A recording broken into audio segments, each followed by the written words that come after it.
I fell in love with the Canadian Rockies when I was in high school.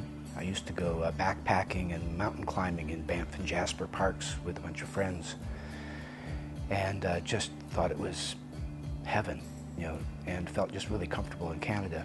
The sort of isolation that works for me, blended with a certain amount of contact with people, but a lot of quiet and aesthetic beauty, seemed like the perfect place.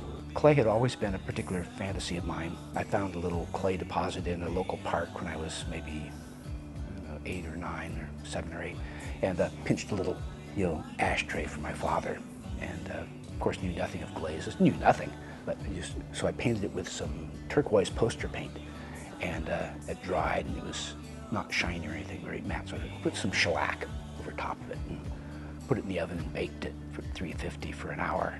I enjoy that alchemy part of it, the whole process. It's just amazing, the transformation of different materials.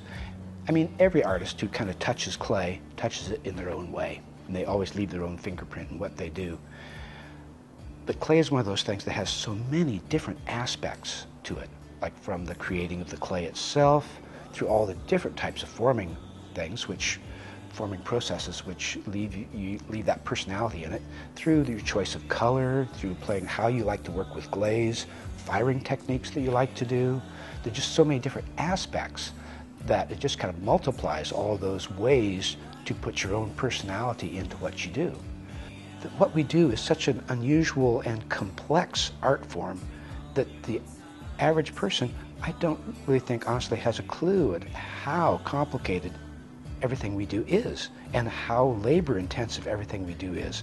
When I start talking to people, sometimes they just kind of throw eyes, so they hadn't really a clue how in-depth all these things. You actually create all those glazes? Well, yes, I do all the chemistry in the background of it, and years of tests and development to do these things, and 90% of the stuff you toss out for the first few years until you get the stuff figured out how it all really works.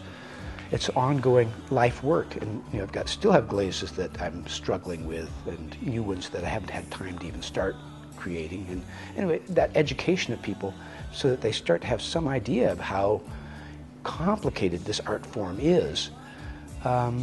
It's just an important thing for that long-term appreciation of it. People will be willing to see what all goes into what we do.